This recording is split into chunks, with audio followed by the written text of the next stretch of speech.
Hermano, pastor, Dios lo bendiga. Buenos días, que Dios los bendiga, amén. Si van a aplaudir al Señor, háganlo bien. Un fuerte aplauso para el Señor en esta mañana, porque Él es digno de recibir toda gloria, toda honra, amén. Damos gracias al Señor una vez más. Voy a invitarles a abrir sus Biblias porque el tiempo ha corrido y tenemos que tocar un tema que el pastor me encargó en esta mañana para hablar acerca de la unidad de la iglesia. Y quiero llevarlo rapidito al libro de Primera de Corintios, capítulo 12. Amén. Damos gracias al Señor de poder estar aquí en estos 70 años de predicación del Evangelio. Y la palabra del Señor en el capítulo 12 del Primera de Corintios, desde el versículo 12 en adelante, vamos a dar lectura hasta el versículo 27. Amén. Primera de Corintios capítulo 12, voy a invitarles a ponerse de pie. La palabra del Señor se lee en el nombre del Padre, del Hijo y del Espíritu Santo. Porque así como el cuerpo es uno y tiene muchos miembros, pero todos los miembros del cuerpo, siendo muchos, son un solo cuerpo, así también Cristo. Porque por un solo espíritu fuimos todos bautizados en un cuerpo, sean judíos o griegos, sean esclavos o libres, y a todos se nos dio a beber de un mismo espíritu. Además, el cuerpo no es un solo miembro, sino muchos. Si dijere el pie, porque no soy mano, no soy del cuerpo, por eso no será del cuerpo. Y si dijere la oreja, porque no soy ojo, no soy del cuerpo, por eso no será del cuerpo. Si todo el cuerpo fuese ojo, ¿dónde estaría el oído? Y si todo fuese oído, ¿dónde estaría el olfato? Mas ahora Dios ha colocado los miembros, cada uno de ellos, en el cuerpo como Él quiso. Porque si todos fueran un solo miembro, ¿dónde estaría el cuerpo? Pero ahora son muchos los miembros, pero el cuerpo es uno solo. Ni el ojo puede decir a la mano, no te necesito, ni tampoco la cabeza a los pies, no tengo necesidad de vosotros.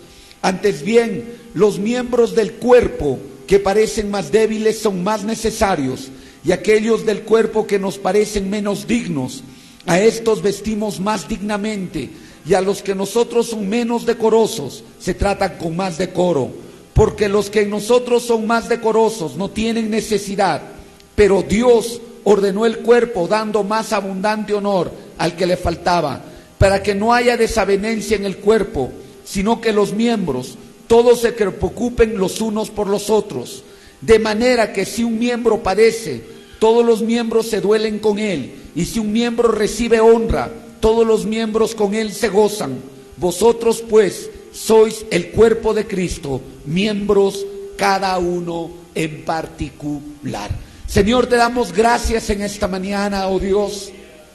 Abre usted nuestro entendimiento, oh Dios, y que en esta mañana podamos recibir tu palabra, oh Dios.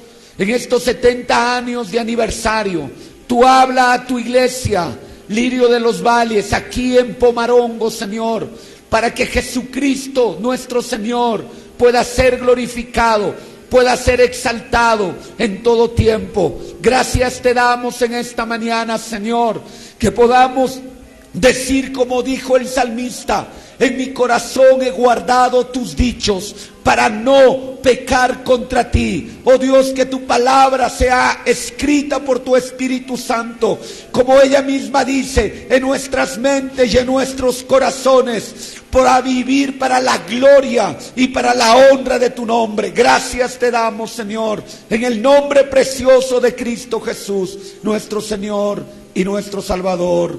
Amén, amén. Tomen sus asientos, queridos hermanos. Como me pidieron y me encargaron hablar acerca de este tema de la unidad,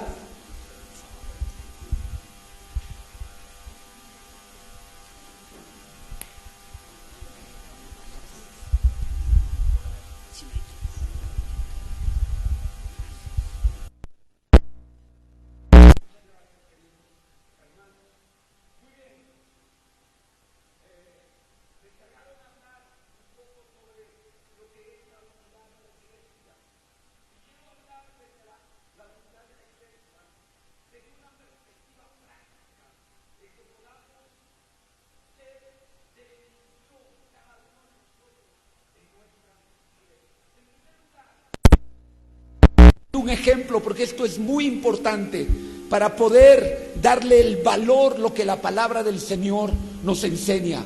La Biblia, que es la revelación de Dios al hombre, como lo decía el día de ayer, es para que el hombre pueda conocer a Dios y es para que el hombre pueda saber cómo Dios obra.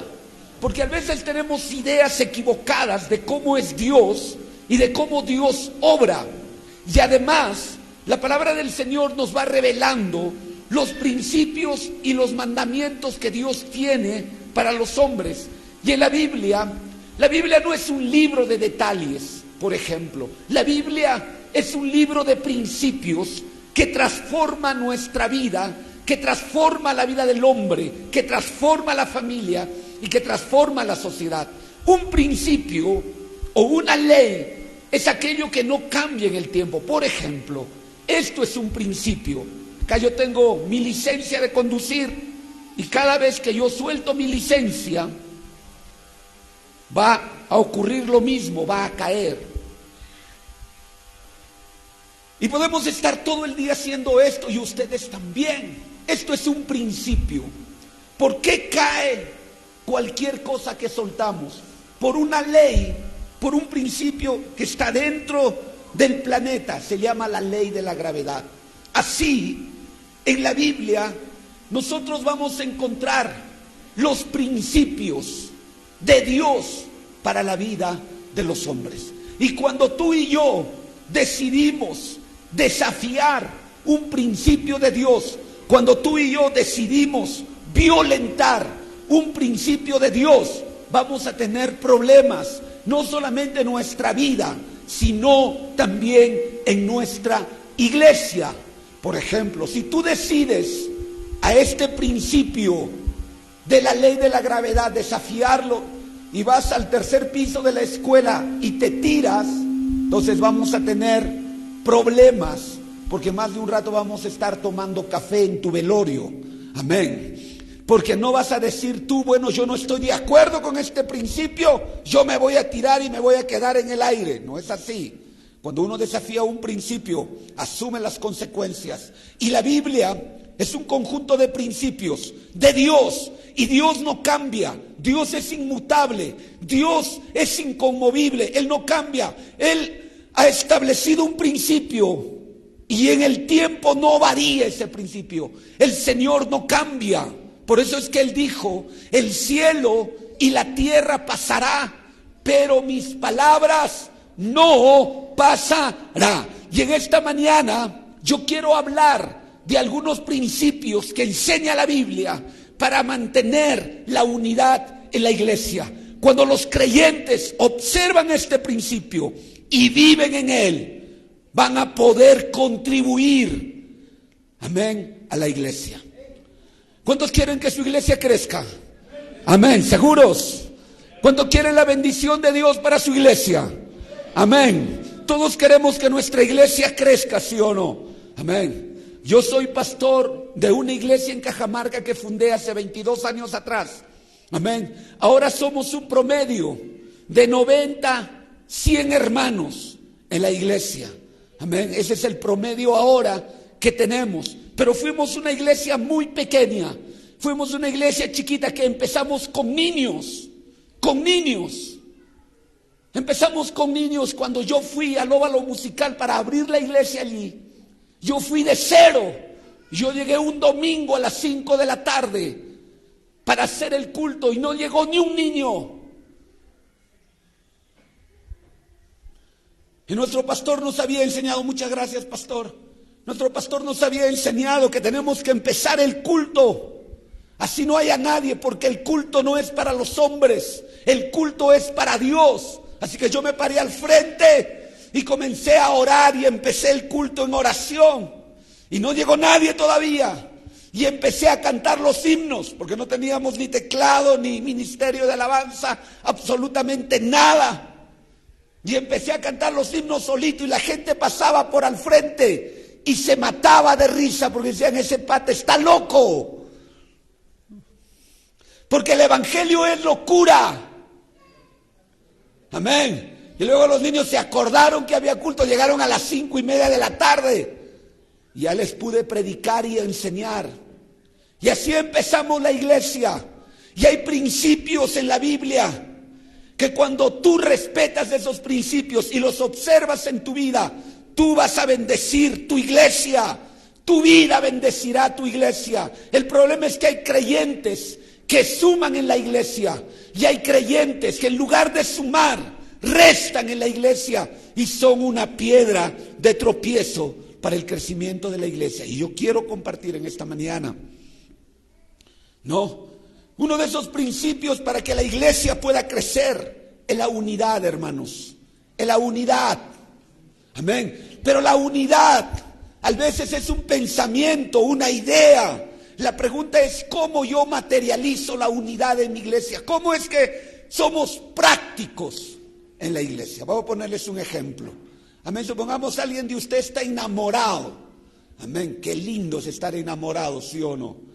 Amén. Pero si no le dices nada a la chica que estás enamorado, vas a llegar a los 50 años. Amén. Y no ha pasado nada. Tienes que ser práctico, ¿sí o no?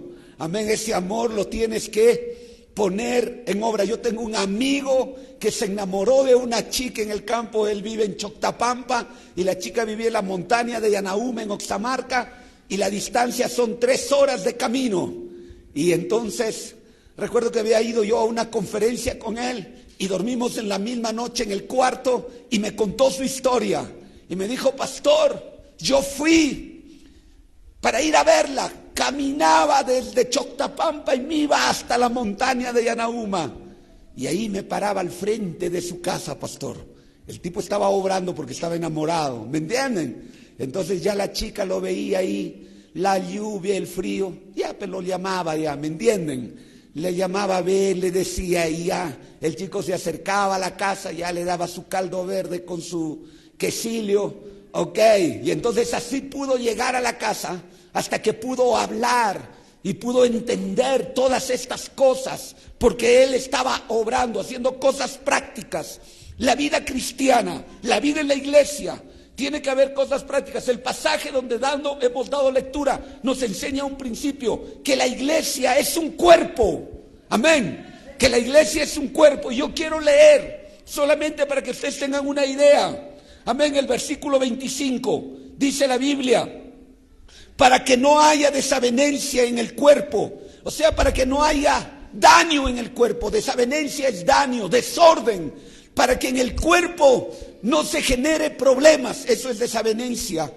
Hay un principio que enseña el versículo 25 y dice: sino que los miembros todos se preocupen los unos por los otros. ¿Qué dice? Sino que los miembros de la iglesia se preocupen los unos por los otros. Te hago una pregunta en esta mañana: ¿te interesa la vida de tu hermano en la iglesia?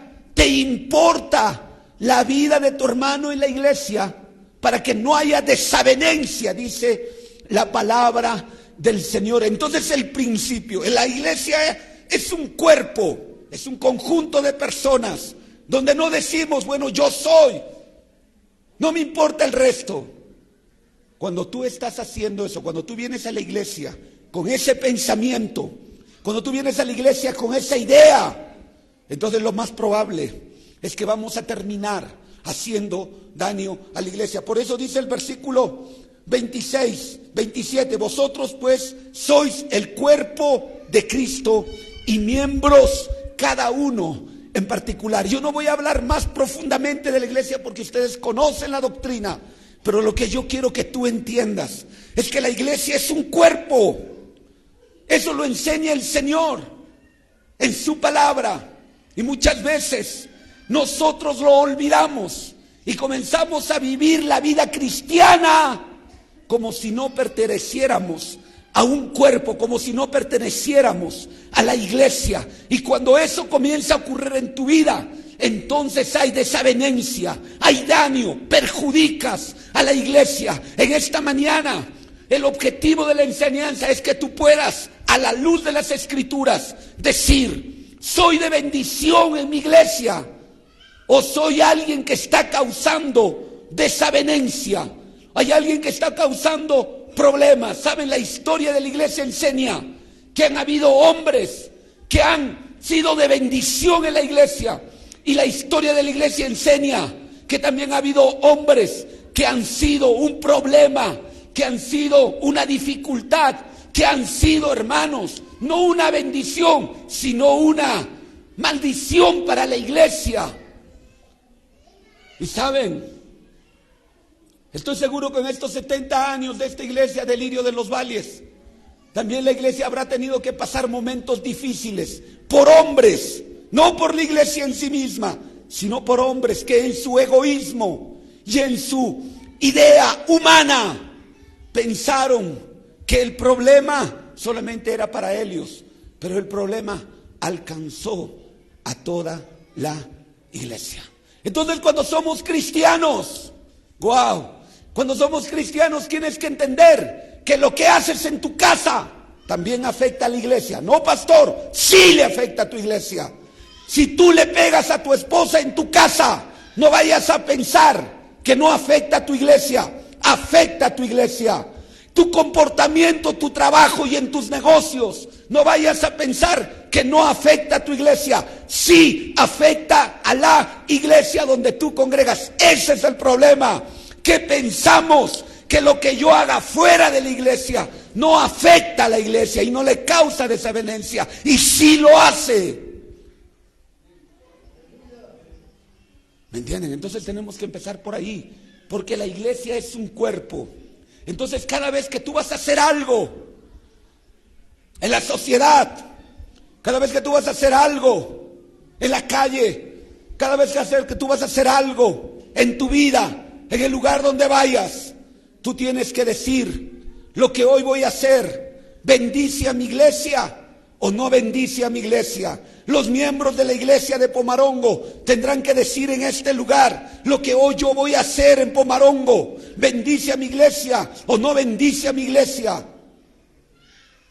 Ese es el punto, esa es la verdadera unidad. Cuando tú comienzas a vivir pensando en el cuerpo de Cristo, pensando en la iglesia y las consecuencias que tú puedes generar para la iglesia, consecuencias positivas o consecuencias negativas. Y yo quiero hablar de cosas prácticas en esta mañana que pueden hacer que tú bendigas tu iglesia o que pueden hacer que tú afectes tu iglesia. De eso yo quería hablar. ¿Saben? Algunos piensan que cuando uno comete un pecado solamente afecta su vida. ¿Me entienden? Ya hay pecados que afectan a tu familia. Hay pecados que hacen que tu papá, tu mamá sufran. ¿Me entienden? Ok. Entonces tú no puedes decir: lo que voy a hacer solamente me afectará a mí. Tendrás que hacer un análisis a la luz de la Escritura y vas a darte cuenta que muchas de nuestras decisiones están afectando nuestra iglesia, están afectando nuestra familia y sin duda alguna afectan nuestras propias vidas. Pastor, ¿cómo contribuyo a la unidad de mi iglesia? Voy a hablar de 3 cosas en esta mañana de lo que tú tendrías que hacer para que seas de bendición para tu iglesia. El día en que tú te sales de algunos de estos 3 aspectos, hay muchos más, pero voy a tratar 3 fundamentales. El día en que tú te sales de uno de ellos, tendrás que entender que no eres una bendición para tu iglesia, sino un problema. Los quiero llevar en la Escritura. Yo sé que estos pasajes ustedes lo conocen. Primera de Pedro, capítulo 1, versículo 13. Amén, mientras lo encuentran. Amén. Primera de Pedro está antes de segunda de Pedro. ¿Cuántos están de acuerdo conmigo? Amén. Amén, gloria a Dios. Esto está muy bien. Amén, capítulo 1, versículo 13. ¿Tienen ahí la Escritura? Miren lo que dice la Biblia. Por tanto es una conclusión. Cuando la Biblia dice por tanto, eso es lo que tenemos que tener en cuenta. Ceñid los lomos de vuestro entendimiento. Entiendan, abran el coco. ¿Me entienden? Algunos lo tenemos en la cabeza para peinarlo y para lavarlo, pero la cabeza es para pensar, hermanos, en esencia. Amén. Por tanto, ceñid los lomos de vuestro entendimiento Sed sobrios y esperad por completo en la gracia que se os traerá cuando Jesucristo sea manifestado. Como hijos obedientes, no os conforméis a los deseos que antes tenías estando en vuestra ignorancia, sino como aquel que os llamó es santo, sed también vosotros santos en toda vuestra manera de vivir. No en alguna parte de tu manera de vivir. No cuando estás solamente en la iglesia. La Escritura dice en toda vuestra manera de vivir. Porque escrito está, sed santos porque yo soy santo.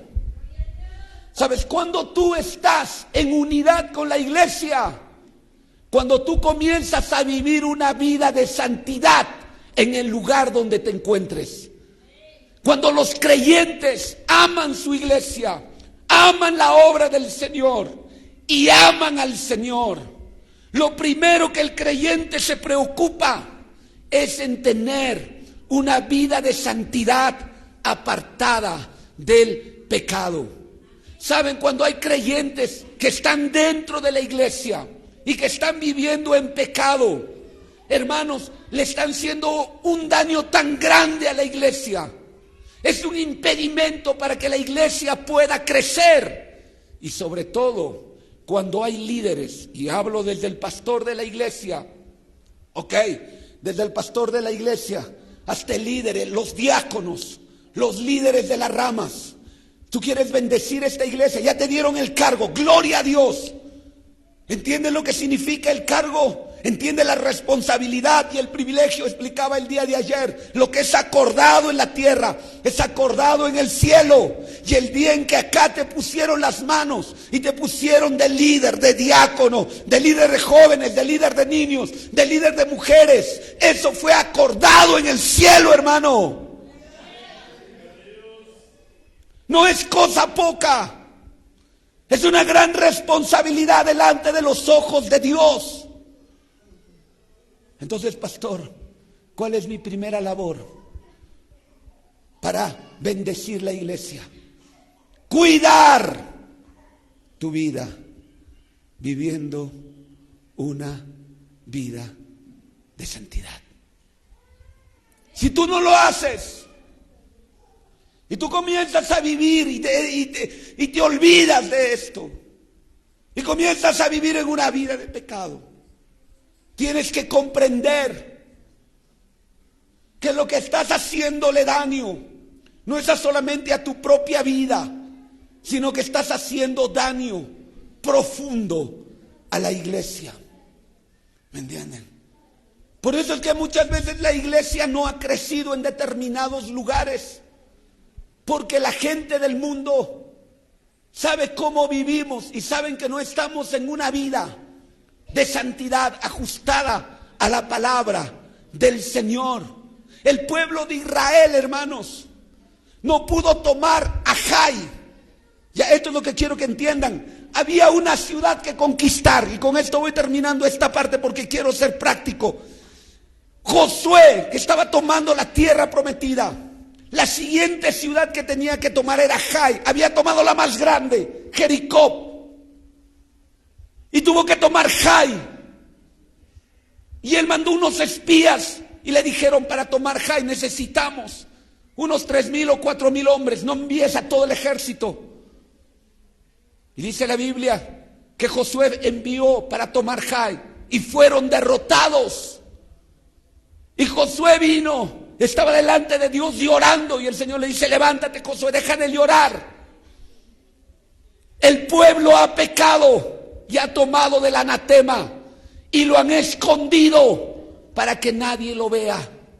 Por eso han sido derrotados, por eso no han tenido victoria, porque hay pecado en medio del pueblo. Porque el Dios que nosotros tenemos, queridos hermanos, es un Dios santo, santo, santo, 3 veces santo. Al hombre le podrás engañar, a los líderes les podrás engañar, a los pastores nos podrán engañar, pero el ojo de Dios, que lo ve y que lo conoce todo, tú no lo puedes engañar. Y muchas veces la iglesia no ha tenido victoria en la evangelización, no ha tenido victoria en la conquista, porque el pecado está escondido. ¿Quieres ser bendición para tu iglesia? Comienza a vivir una vida de santidad,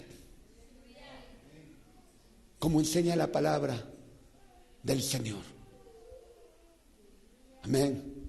Y los que estamos en el pastorado tenemos una gran responsabilidad de cómo vivir en santidad.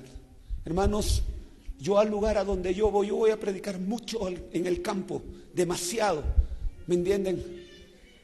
Y yo a donde yo voy, al primer púlpito que yo subo, yo les digo, yo soy casado, ¿me entienden? Lo primero que hablo, y desde el momento en que Dios nos llamó al ministerio, lo que he hecho es cuidar mi vida y andar en santidad para poder bendecir la iglesia. No va a poder crecer nuestra iglesia. Ninguna iglesia crecerá si en el liderazgo hay pecado, o cuando el pecado en la iglesia no se lo condena, porque tiene que ser así.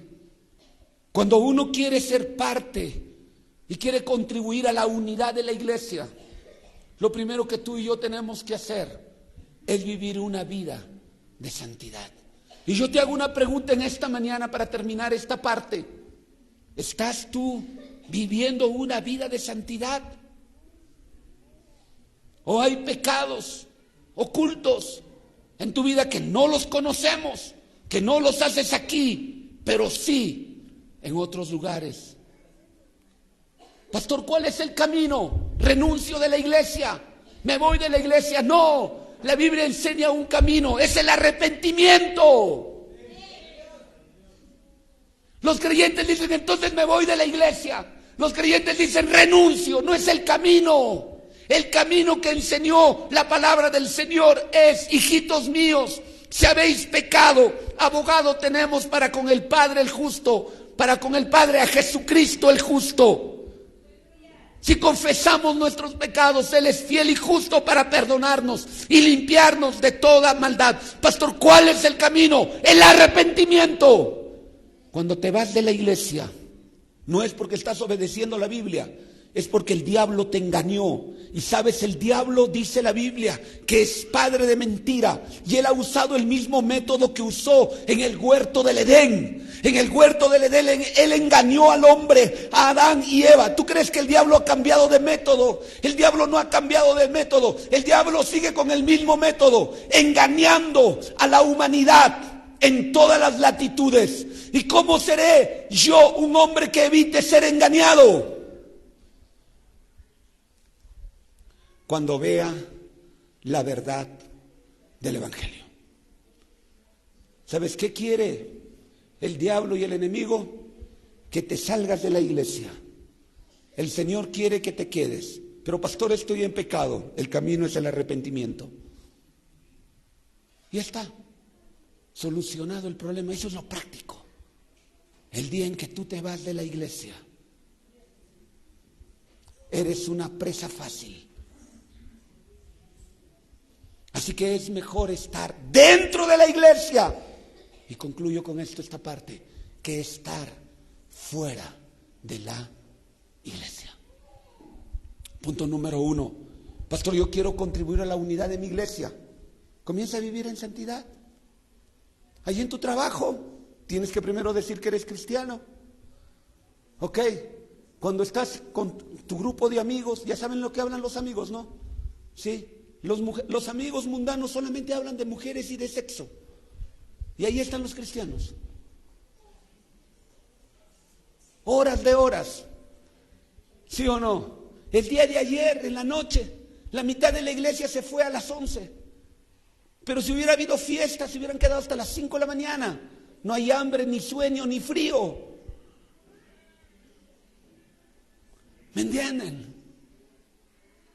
Entonces hay momentos en que tú tienes que decir, yo me voy de este lugar, porque lo que acá me está pasando no me edifica. Y comienzo a tener una conducta cristiana diferente, una conducta cristiana en una vida de santidad y de pureza. Y cuando tú comienzas a hacer eso, ok, entonces comienzas a bendecir tu iglesia. Y si te quedas allí es para callarlos y decirles, les vamos a hablar la palabra del Señor. Pero no. ¿Me entienden? Quiero ir a un segundo punto práctico de lo que significa ser parte de la unidad de la iglesia. Primera de Corintios. Abran sus Biblias. Amén. Una vez más, Primera de Corintios está antes de Segunda de Corintios. Amén.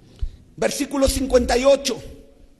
No, voy a hablar de un aspecto práctico en esta mañana que me parece interesante para ser parte de la unidad de la iglesia. Si a tu vida de santidad le sumas esto, oh, eres un hombre y una mujer de bendición. La Biblia dice en el versículo 58, así que, otra vez como una conclusión, hermanos míos amados, estad firmes y constantes. Amén, dice la Biblia, firmes y constantes. ¿En qué? Creciendo en la obra del Señor siempre, sabiendo que vuestro trabajo en el Señor no es en vano. Amén. Así que les dice la palabra del Señor, hermanos míos, está hablando a la iglesia, estad firmes, firmes y constantes. ¿Qué es firmeza? La firmeza es, por ejemplo, esa columna. Ustedes vienen mañana, esa columna sigue allí, ¿sí o no? Entonces está firme, nadie lo mueve. ¿Qué tal si mañana esa columna decide moverse, irse a su casa? Se va a caer, no es estable, se va a caer esta obra, este edificio se va a caer. ¿Me entienden? Y estar constantes es algo que a Dios le agrada y que se llama perseverancia. Pero el texto está hablando de estar firmes y constantes. ¿En qué? Dice creciendo en la obra del Señor y para que vuestro trabajo, ahí dice trabajo, no dice trabajo, para que vuestro trabajo no sea en el Señor, no sea en vano. ¿Saben? Cuando uno quiere ser parte de la unidad de su iglesia, tiene que trabajar por su iglesia. Voy a poner un ejemplo. Mi hermano que está en el fondo, amén, que es albañil, no sé cuál es su nombre, ¿cómo se llama el hermano?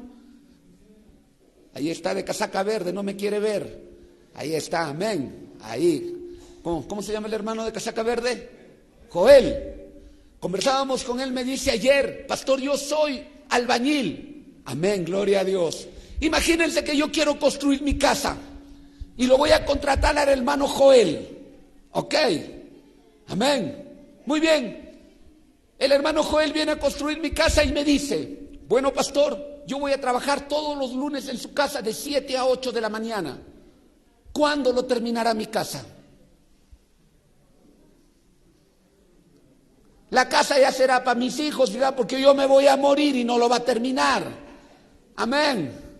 ¿Por qué? Porque va a trabajar 1 hora a la semana. ¿Cuándo me entregará mi casa, hermanos? Nunca. ¿Me entienden? Así hay creyentes en la iglesia. Así hay creyentes en la iglesia. La Biblia dice que tenemos que trabajar, clarísimo dice. Así que hermanos míos amados, estad firmes y constantes, creciendo en la obra del Señor para que vuestro trabajo en el Señor no sea en vano. Te hago una pregunta. ¿Cuánto trabajas por la iglesia? Te quiero sacar la cuenta en esta mañana. No tengo una pizarra porque yo soy contador, soy especialista en sacar cuentas. ¿Me entienden? Ok, pero yo te voy a sacar la cuenta de un buen creyente. Y no estoy hablando de lo que tú asistes a la iglesia, pero ya supongamos, voy a tomar tu tiempo. Cuando tú multiplicas, la semana tiene 7 días. Amén. Tiene 7 días por 24 horas. Hay un total en una semana de 168 horas. Amén. 168 horas. El martes vienes al culto, 2 horas. Si eres un buen creyente, el jueves vienes 2 horas más. Son 4 horas. Y el domingo tú eres un excelente creyente, 2 horas más. 6 horas. Agreguémosle que también vienes en la mañana. 8 horas. De 168 horas que tiene la semana. Y mira que muchos de ustedes vienen y se sientan, no están trabajando, están sentados.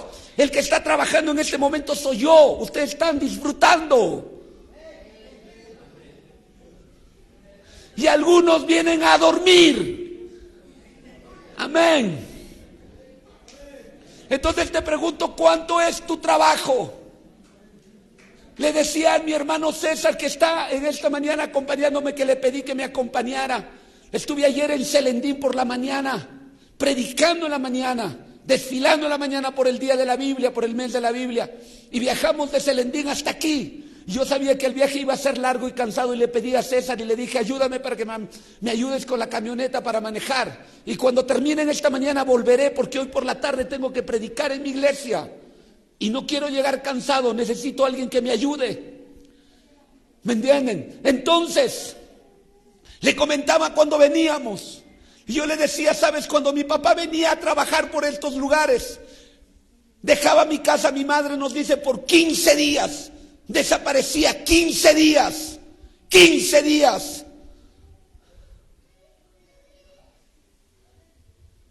Y venía por estos lugares y después de 15 días volvía.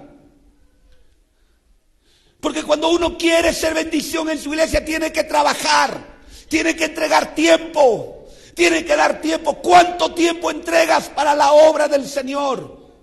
Y de eso hablaba el día de ayer. Entregamos el tiempo que nos sobra, entregamos el tiempo que no nos sirve, entregamos el tiempo en lo que decimos, ya este tiempo le voy a dar a la iglesia. Y ponía el ejemplo. ¿Saben por qué las iglesias no crecen? Porque quieren que el pastor lo haga todo. Quieren que el pastor trabaje, solo él. Entonces imagínate, el pastor trabaja solo en la iglesia.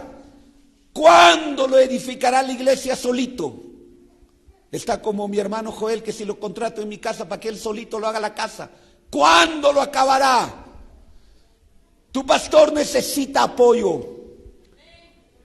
Tu pastor necesita cosas prácticas. Ok. Yo como pastor hago mi trabajo en mi iglesia. Ahorita mi iglesia está de ayuno. Hoy desde las 8 de la mañana mi iglesia empezó el ayuno. Y empezó a las 8, no empezó ni a las 9 ni a las 9:30. 8 en punto. Los hermanos que tenían que estar dirigiendo la oración ya estaban 8 en punto. Mi esposa, le dije, te haces cargo de este ayuno.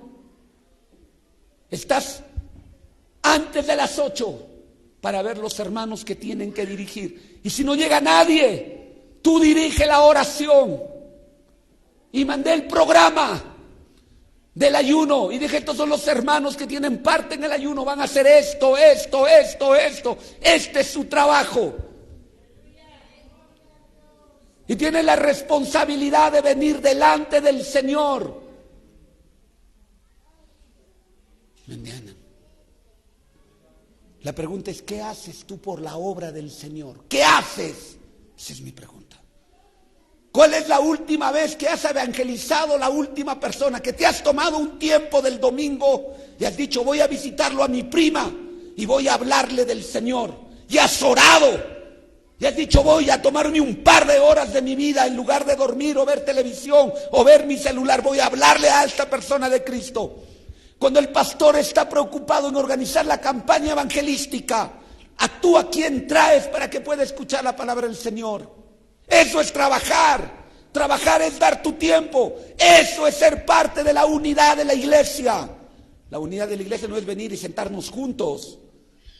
La unidad de la iglesia tiene que ver con hacer que la iglesia pueda crecer y yo tenga que hacer mi trabajo. Yo de vez en cuando a las maestras de escuela dominical, a los maestros de escuela dominical en mi casa, en la iglesia, antes de que empiecen, ellos tienen que enseñar a las 10 de la mañana, a los niños a las 10:30 de la mañana, tienen que estar en oración 1 hora antes en la iglesia. Están orando una hora antes porque tienen que enseñar la palabra del Señor. Y yo subo a clase y le digo, a ver, ¿cuál es tu clase? ¿Qué vas a enseñar? Enséñame el papel que preparaste. Enséñame la clase. Pastor, no he hecho nada. Así trabajan para el Señor. Entonces no enseña. Ese rato se enojan. Este pastor es malo. No me interesa. Tienen que aprender a servir a Dios con excelencia. Porque Él es un Dios grande, Él es un Dios maravilloso. Tenemos que darle lo mejor a Él para que Él pueda ser glorificado. Amén. En nuestra iglesia, hermano que está en el programa y llega tarde, no dirige. Así se enoje. Porque él tiene que entender que tiene una responsabilidad espiritual, en primer lugar, con Dios y con su iglesia. Y que la Biblia nos manda a trabajar. Por eso, queridos hermanos, tú tienes que hacer tu trabajo. La Biblia dice, leyendo los otros versículos de 1 de Corintios capítulo 12, la palabra del Señor nos enseña que Dios puso los miembros en el cuerpo como Él quiso y que Él les ha dado una función dentro del cuerpo de la iglesia. ¿Cuándo tu iglesia comenzará a crecer? Cuando tú seas parte de ese trabajo maravilloso. Miren, yo salí de la iglesia Arroz de Sarón para abrir esta nueva iglesia hace 22 años atrás. Estuve 7 años en la iglesia Arroz de Sarón. Yo me convertí cuando tenía 22 años de edad. Amén. Y dijeron, necesitamos un maestro para la EBDB. Josué, tú puedes ser. Ok, acepto. Dije, una semanita. Amén. Una semanita y una semana vuela.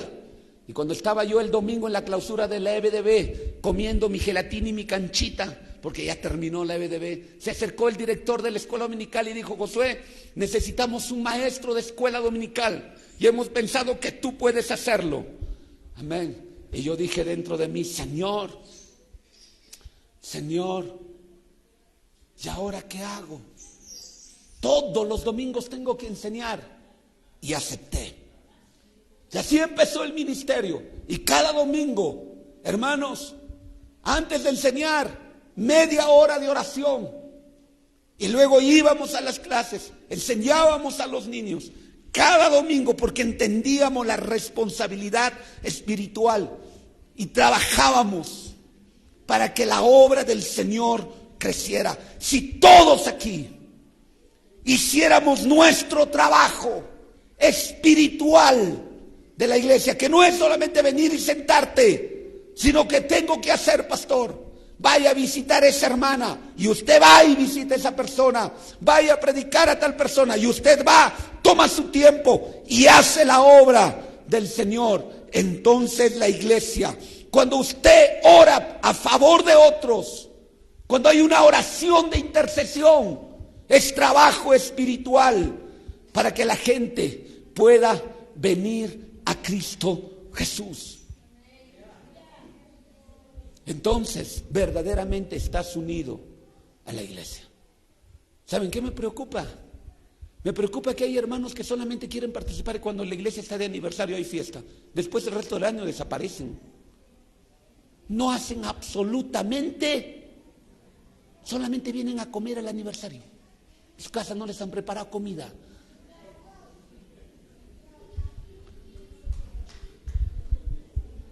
Bueno, yo digo una frase, y si no pueden decir amén, digan ay, ay, ay, me duele.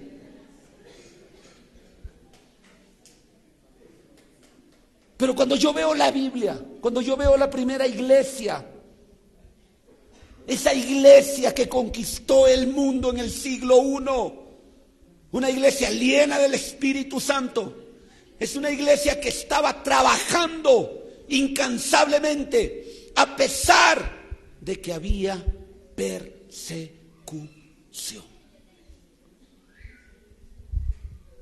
¿Me entienden?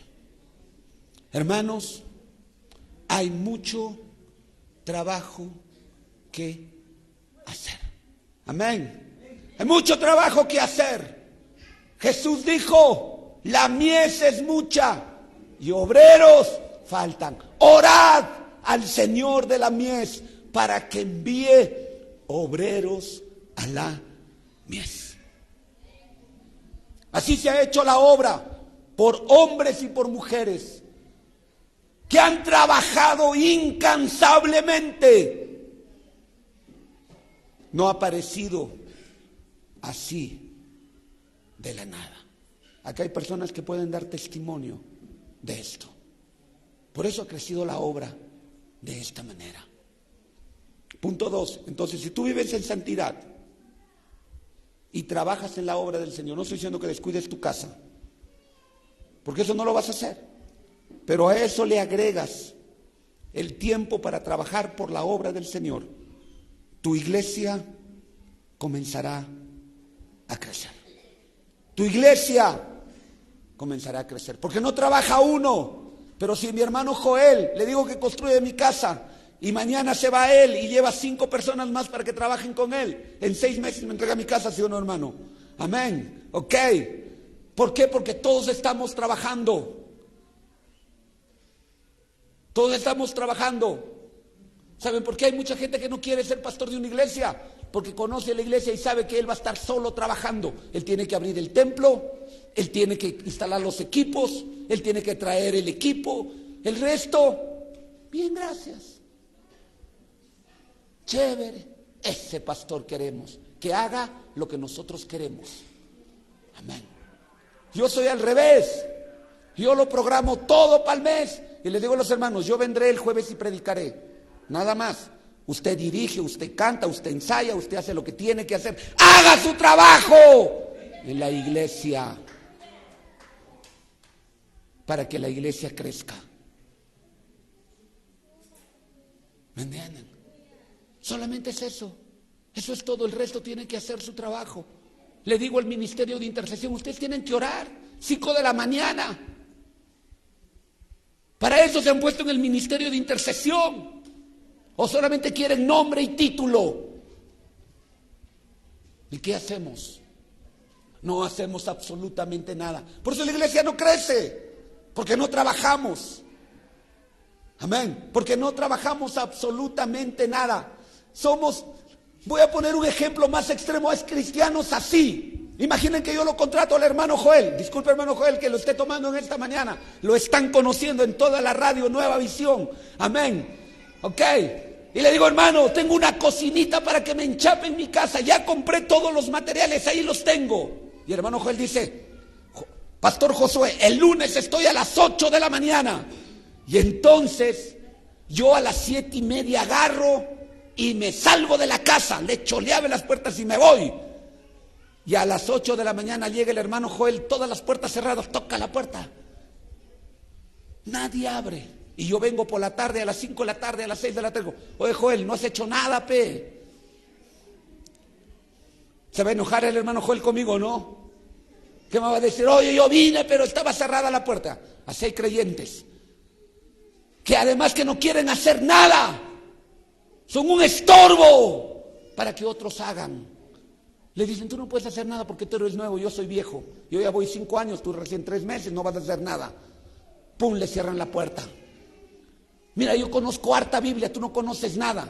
No hagas nada. Le prohíben.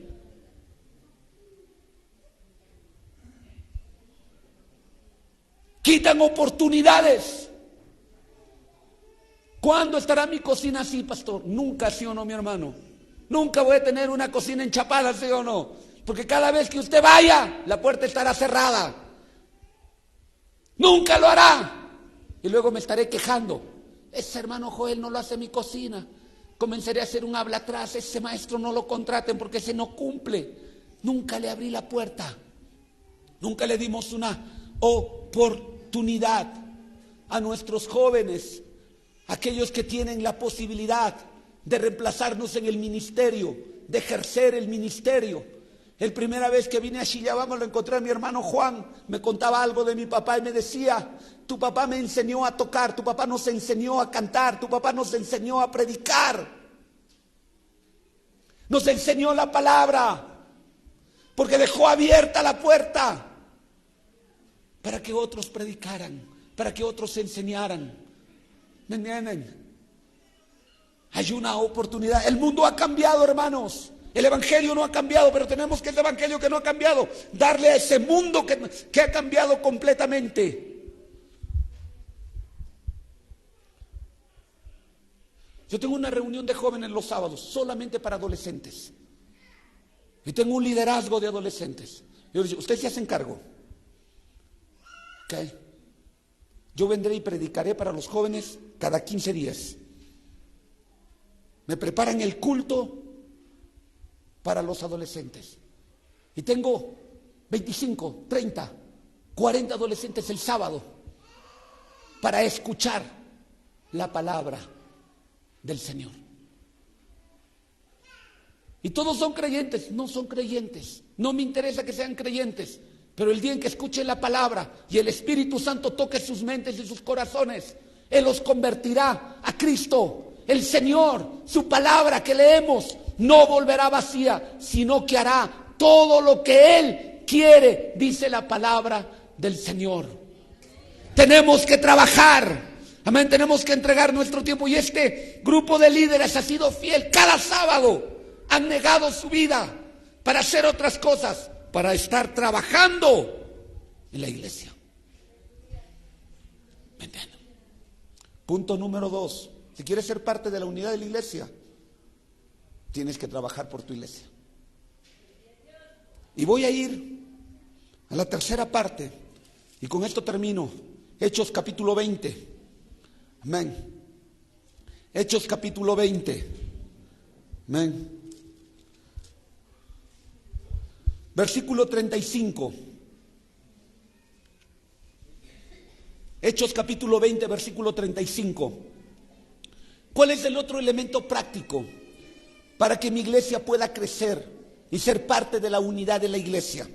El apóstol Pablo, cuando se estaba despidiendo de los hermanos de Éfeso, de la iglesia de Éfeso, porque Pablo sabía que iba a Roma, dijo: en todo esto os he enseñado que trabajando así, no habla del trabajo en el Señor, sino del trabajo normal, se debe ayudar a los necesitados y recordar las palabras del Señor Jesús que dijo: más bienaventurado es dar que más bienaventurado es que es dar que recibir. ¿Están leyendo bien en sus Biblias? Más bienaventurado que es dar que recibir. ¿Qué es mejor, dar o recibir? Según la Biblia, pero según tú.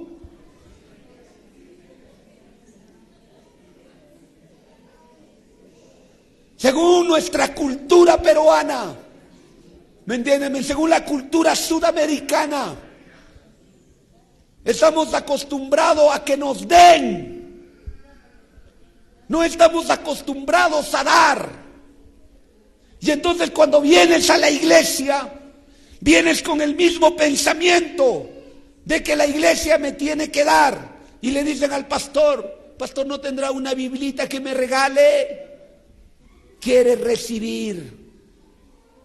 Amén. Todo queremos recibir, recibir y recibir. Porque nuestro pensamiento no está alineado a la Biblia. El pensamiento alineado a la Biblia es dar. El apóstol Pablo enseña de esto. ¿Ok? El apóstol Pablo enseña de esto. Y Jesús dijo: mejor es dar que recibir. Cuando tú serás bendecido, cuando tú comiences a dar. ¿Ok? Cuando tú comiences a dar. Cuando yo estaba abriendo la iglesia, yo les doy esto como una parte de testimonio de lo que Dios ha hecho en mi vida, hermanos, y que puede hacer en sus vidas, porque yo no soy especial, soy un hombre común y corriente como ustedes. Si Dios lo ha hecho conmigo, Dios lo puede hacer con cualquiera de ustedes. Habíamos abierto la iglesia, ya íbamos en el 2º año, y a mí la iglesia Rosa Sarón me dijo: te pago el alquiler 1 año, de ahí lo ves tú, Josué. Y nos pagaron el alquiler de un local en el Óvalo Musical, y era diciembre.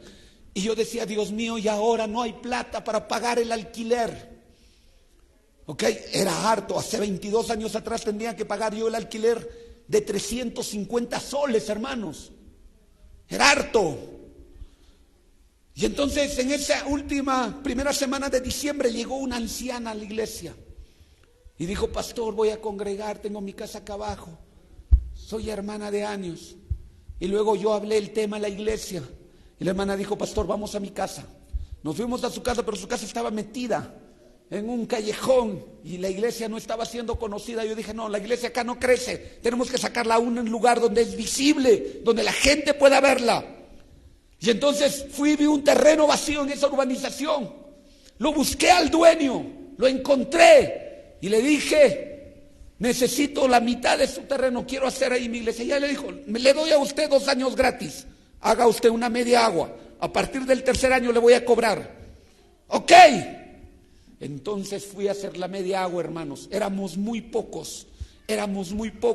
Yo recuerdo que llevé a los hermanos, que éramos como 15 en ese momento, y le dije: vamos a limpiar ese terreno porque la gente lo había hecho como un basurero. Y yo moví a la iglesia y les dije: hermanos, tienen que dar, tienen que aprender a dar, porque más bienaventurado es dar que recibir. Y yo recuerdo que cuando estábamos limpiando el terreno vino una anciana muy pobre, ¿ok? Metió su mano en su seno, sacó una bolsa de plástico y dentro de esa bolsa de plástico otra bolsa de plástico. No sé si han visto esto ustedes. Y de esa segunda bolsa de plástico sacó 20 soles. Me dijo: pastor, esto es para la iglesia. ¿Saben? Me hizo llorar, hermanos. Yo me fui a una esquina de ese lugar y lloré. Porque se estaba cumpliendo la Biblia. Ustedes muchos me pueden decir: pero pastor, ¿para qué lo recibió? Porque la Biblia dice que más bien aventurado es dar. Que para él dar era lo mejor antes que recibir.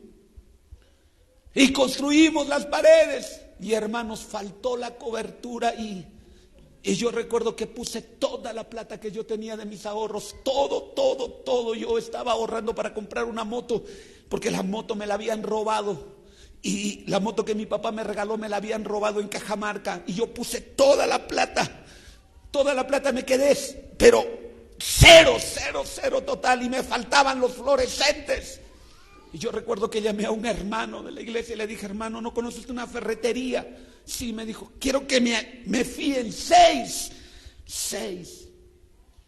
fluorescentes. Yo se lo pago a fin de mes. Y me quedé sin nada. Tenía una campaña programada. Dije: yo le tengo que poner luz, le tengo que poner todo. La campaña se lleva a cabo sí o sí. Y el hermano me fió los fluorescentes. Y a fin de mes, cuando me acerqué a pagarle, me dijo: no. Ya yo le he pagado, hermano. Es mi ofrenda por la iglesia. Pero recuerdo que aquel día yo quedé cero. Era septiembre. Cuando llegó octubre, me llamó el alcalde de Baños del Inca. Me dijo: Josué, tengo un trabajo para ti. Necesito que pongas al día la contabilidad de 1 año de la municipalidad del complejo turístico Baños del Inca. Voy a pagarte 1,000 soles por mes. 12,000 soles. Un trabajo de 30 días. Pero yo nunca le di a Dios diciendo: Señor, voy a meter una aguja y voy a sacar una barreta. Ese es el error de la gente. Tú tienes que darle a Dios por cariño. Tú tienes que darle a Dios por amor. Tú tienes que darle a Dios porque tú quieres obedecer la palabra de Dios, no por otras cosas. Claro, porque un negocio es bacán. No doy 100, que me dé 1,000 el Señor. Negociazo, ¿sí o no, hermano Joel? Amén. Así que si viene un predicador y te dice: hoy siembra que Dios te dé 10,000, te están engañando, porque ya están negociando. Porque es un gran negocio. Tenemos que darle a Dios de manera incondicional, con certidumbre sí, con inteligencia sí. ¿Para qué estoy dando? Pero no como una condición. Ok, yo tengo 29 años de cristiano. Tengo 29 años de cristiano. Yo soy profesor de matemática. Yo solamente trabajé por el Estado 6 meses. Y yo recuerdo que al cuarto mes, trabajé en un lugar que se llama Llana Cancha Grande. Al cuarto mes me pagaron 4 sueldos. En ese tiempo eran como 2.400 soles. Cantidad de plata, hermanos, hace el año 95. ¿Saben? Yo hice 2 cosas. Me habían enseñado en la iglesia que tengo que diezmar. Y yo lo aprendí y dije, Señor, yo creo tu palabra. Yo creo que lo que dice Malaquías es cierto. Yo creo tu palabra. Solamente Dios dice, probadme en esto. Probadme en esto, dice el Señor. Traed los diezmos al alfolí y hay alimento en mi casa.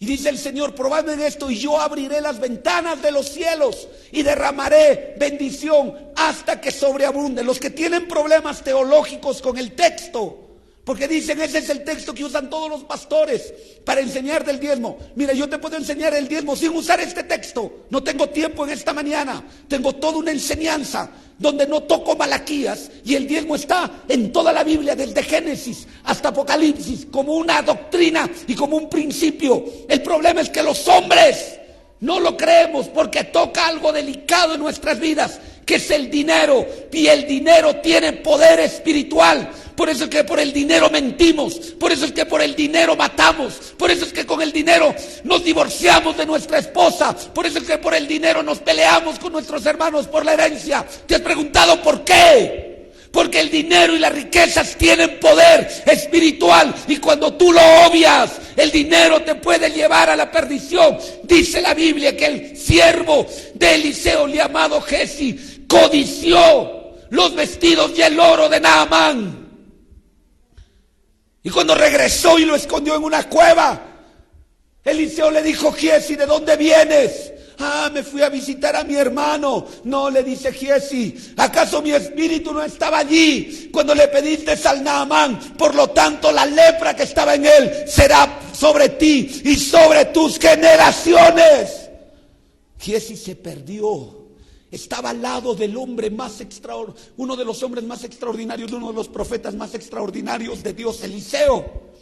Tanto es así que el rey sirio, dice la Biblia, se reunía con sus capitanes en Siria para invadir Samaria. Y lo que ellos acordaban y decían, vamos a atacar por acá, por acá. Dios le revelaba lo que habían hablado en esa reunión a Eliseo. Y Eliseo se iba y le decía al rey de Israel, ellos mañana atacarán por aquí. Y llegó un momento en que el rey de Siria se ofuscó, se confundió y dijo, hay alguien que me está traicionando porque todo lo que planeamos acá está saliendo y se lo están diciendo al pueblo de Israel, al rey de Israel. No era el profeta, era un conocimiento extraordinario. Giezi estaba al lado de ese profeta, de un hombre extraordinario, pero el dinero y la riqueza lo apartó. ¿Por qué? Porque el dinero tiene poder espiritual. ¿Sabes? Yo digo esto, seguramente lo han escuchado otras veces con otras personas. El apóstol Pablo dijo, el apóstol Pablo dijo, el amor al dinero es la raíz de todos los males. El amor al dinero. Para no amar al dinero hay que vacunarse todos los meses.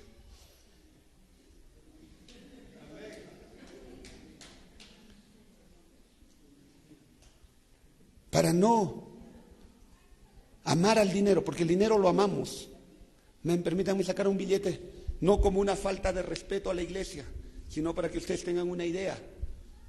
¿La cara de quién está aquí? De Porras Barnechea, ¿sí o no? Amén, así se llama este hombre. ¿Tú sabes que Porras Barnechea te habla? Te habla. Te dice, Josué, yo quiero estar contigo. Me gusta tu bolsillo. Quédate conmigo. Pero yo le digo a Porras Barnechea, pero yo con esto tengo que pagarle a mi hermano César. No importa César, importa tú y yo. Tú sabes lo que puedes comprar conmigo. Nos podemos ir a San Marcos, comer unos helados, comer cuy. Amén. ¿Y qué le digo cuando viene César? Dile que no tienes. Y César viene, me dice, oye, págame lo que me debes. Y Bornachas me ha aconsejado, chévere, ¿sí o no? Cecitar, disculpa, no tengo. Y en la noche estoy, gloria a Dios, aleluya, bendito sea el nombre del Señor. ¿Quién gobierna tu vida? ¿Quién lo gobierna? Porras Barnechea. Y no hablemos del de 200, porque ese es Santa Rosa, ¿sí o no? Ese ya te hace todo, ¿ok? Y porque tiene poder espiritual. Entonces yo, cuando gané esos 4 sueldos, lo primero que hice fue cobrar en el banco. Y fui y lo busqué a la tesorera de la iglesia y le di mi diezmo. Fue el primer sueldo que ganaba en mi vida. Y fui y lo busqué y le di a Dios, porque yo le creía a Dios. Era harta plata, 240 soles hace 22 años atrás. Y luego fui a casa, busqué a mi papá y a mi mamá, todavía estaban vivos, y les agradecí por todo el esfuerzo que habían hecho conmigo, y les di una parte del dinero. Mi papá era tremendo, me dijo, no me des a mi hijo, dale a tu mamá, yo no lo necesito, ¿ok? Y fui y se lo di a mi madre, bendije a mi madre. Muchos de ustedes tienen que bendecir a sus padres y tienen que ir y darle. No necesitas que te lo pidan, porque la Biblia dice, honra a tu padre y a tu madre para que te vaya bien y seas de larga vida sobre la tierra. Algunos nos hemos olvidado de nuestros padres, nos cuesta darlo. Te tiene que pedir, te tiene que enojar contigo, te tiene que hacer oír a través de la gente que tú no le das nada. Ese rato recién te acuerdas de darle algo. Si no pueden decir amén, digan ay, ay, ay, ya les he dicho.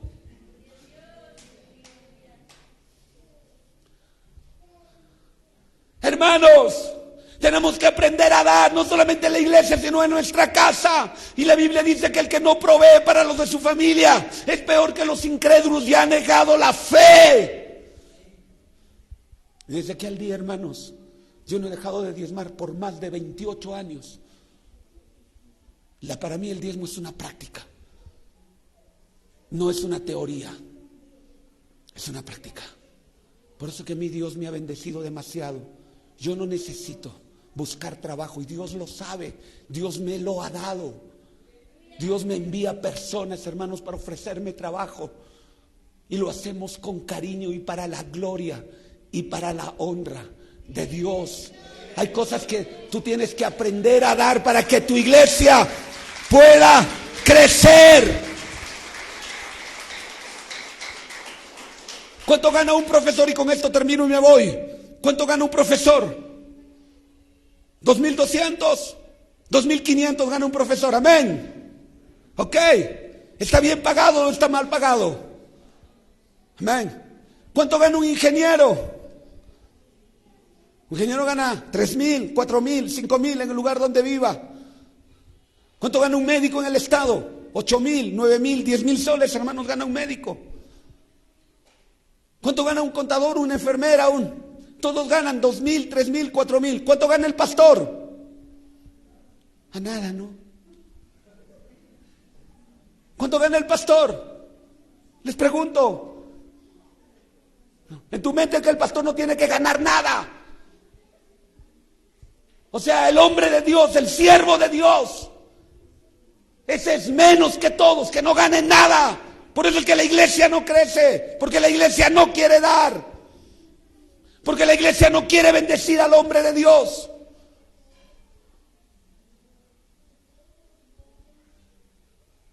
¿Acaso el pastor y su familia no comen? ¿Acaso el pastor y su familia no tienen sueños? ¿Acaso el pastor y su familia no tienen el derecho de ir de vacaciones? ¿Acaso el pastor y su familia no tienen el derecho de ir a San Marcos y comer en un buen restaurante? ¿Acaso el pastor y su familia no tienen el derecho de darle a su hijo y a sus hijas la oportunidad de ir a Cajamarca para que sus hijos estudien en la universidad? No. Que lo haga el profesor, que lo haga el contador, que lo haga el médico, el ingeniero, el enfermero, el obstetra, pero el pastor no. Eso piensa la iglesia, por eso no das. Por eso no das. Por eso no damos. Esto que yo les hablo yo en mi iglesia. Yo les digo a los hermanos, yo soy el pastor de la iglesia. Yo no debo ganar nada, según ustedes.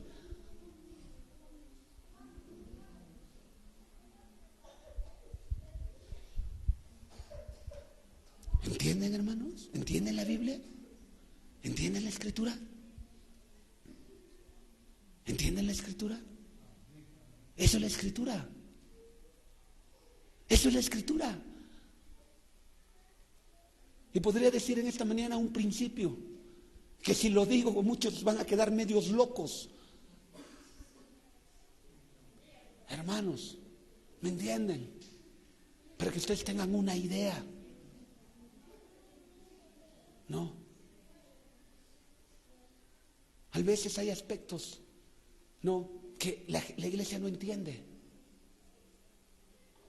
Dios va a bendecir la iglesia cuando ustedes comiencen a tratar bien a su pastor. No solamente cuando lo respeten, sino cuando le den. Ahí está la bendición de Dios para tu vida y para la iglesia. Lamentablemente nuestra organización, y digo así, lamentablemente nuestra organización, el control del dinero no lo tiene el pastor, el control del dinero lo tiene la junta directiva. Y el control del dinero debe tenerlo el pastor. No me refiero a que lo tenga, sino que en la iglesia no se gasta un socio y el pastor no autoriza. Pero es al revés. La iglesia tiene que autorizar para que se gaste. ¿Dónde les enseñaron eso?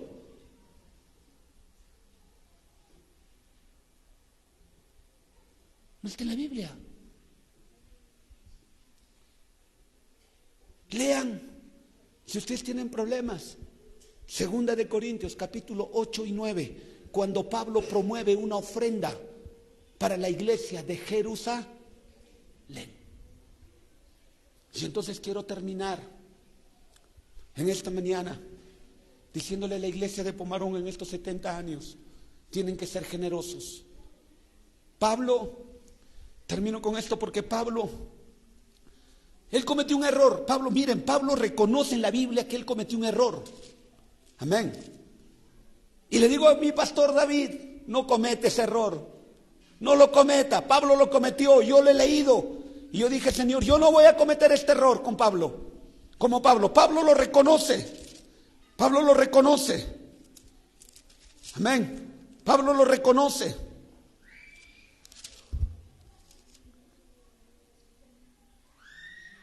Amén.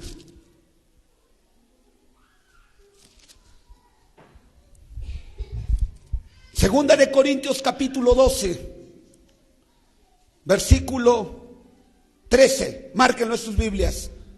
Mis pastores, mis consiervos, yo cuando leí esto, yo dije, Señor, yo no voy a cometer este error en mi iglesia. Ayúdame, Señor, si está escrito en tu palabra es para que yo no lo cometa. ¿Qué le dice Pablo a los corintios? Ustedes saben que la iglesia de Corintios era una iglesia llena del Espíritu Santo y dones espirituales y profecía y todas esas cosas maravillosas, ¿sí o no? Amén. Ok. Pero así como era una iglesia en que se dio todas estas manifestaciones del Espíritu Santo, hubieron pecados horribles, como que, por ejemplo, un papá y un hijo tenían la misma mujer y estaban dentro de la iglesia. Y Pablo escribió todas estas cosas, y cuando habla del sustento, miren lo que les dice: porque ¿en qué habéis sido menos que las otras iglesias? Compara la iglesia de Corintio con las otras iglesias y les dice, sino en que yo mismo no he sido carga. ¿Qué dijo Pablo? En que yo mismo no he sido carga. O sea, Pablo a la iglesia de Corintio nunca le exigió nada. Le sirvió de balde, le sirvió gratis, le sirvió sin pedirles absolutamente nada. ¿Y qué dice Pablo al final del versículo? Perdonadme este agravio. Yo les acostumbré mal a no dar cuando ustedes debieron dar. Pablo dice, perdónenme el agravio que le he hecho a la iglesia. No eres un buen pastor cuando no le exiges a la iglesia dar. Estás haciéndole un agravio porque le estás impidiendo dar. Y dar es más bienaventurado que recibir. Pónganse de pie en esta mañana. Amén. Así tú y yo seremos parte de la unidad de la iglesia. Señor, queremos darte gracias en esta mañana. Bendecimos tu nombre hoy. Señor,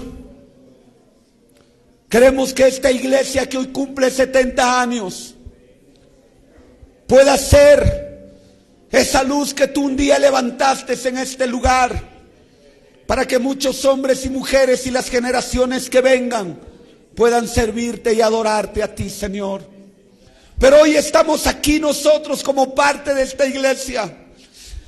Tenemos que cumplir nuestro ministerio y nuestra responsabilidad delante de ti, Señor. Por eso, bendito Dios, en esta hora, yo te ruego que tus siervos que están en esta iglesia y en otras iglesias de alrededor puedan entender, Señor, la responsabilidad espiritual que tenemos. De primero vivir en santidad, de luego, Señor, trabajar por tu obra, y luego, Señor, de empezar a dar conforme tu palabra lo manda. Tú no eres deudor de nadie. Tú no has abierto las ventanas de los cielos sobre algunos porque te han robado, Señor. Pero en esta mañana venimos a escuchar tu palabra, no para condenarnos, sino para rectificarnos, sino para enmendar nuestro camino, sino para disponer nuestras mentes y nuestros corazones para ser como tú quieres. Esta mañana, Señor, perdona nuestros pecados. Lávanos con tu sangre preciosa. Levanta nuestra cabeza, Señor. Restáuranos, Padre, a esa unidad de la iglesia. Dejamos el pecado si alguno ha estado en el pecado. Venimos a trabajar, no a criticar solamente, Señor, a aportar. Oh Dios, te damos la gloria y la honra. Como dijo un misionero, si tu iglesia te importa, aporta, dijo. Señor, muchas gracias por este privilegio de estar en Pomarongo, de compartir tu palabra en este lugar. Yo bendigo la vida de tu siervo David Mendoza en esta iglesia, Señor. Fortalécelo a él, su esposa, sus hijos, Señor. Muchas gracias, Padre. Muchas gracias, Señor. Bendigo los pastores que están en esta mañana. Oh Dios, fortalécelos, Padre, en el nombre de Jesús. Te doy gracias por tu iglesia, por los jóvenes, por los ministerios de alabanza hoy, que estén unidos a sus iglesias para que tu nombre, oh Dios, pueda ser glorificado. Muchas gracias, Señor. Mi alma te alaba, mi alma te adora, Señor. A ti sea toda la gloria, a ti sea toda la honra, imperio y potencia por los siglos de los siglos, eternamente y para siempre. Muévete, desciende con el fuego de tu Espíritu Santo, que tu palabra sea grabada en las mentes y en los corazones de tus siervos y de tus siervas para la gloria tuya, Señor. Gracias te damos. A ti sea, Señor, imperio y potencia por los siglos de los siglos, eternamente y para siempre. Levantamos nuestras manos para glorificar al Padre, al Hijo y al Espíritu Santo. Gloria a Dios, gloria a Dios, gloria a Dios. Fuerte aplauso para el Señor. Muchísimas gracias, Pastor David, por esta oportunidad. Muchas gracias.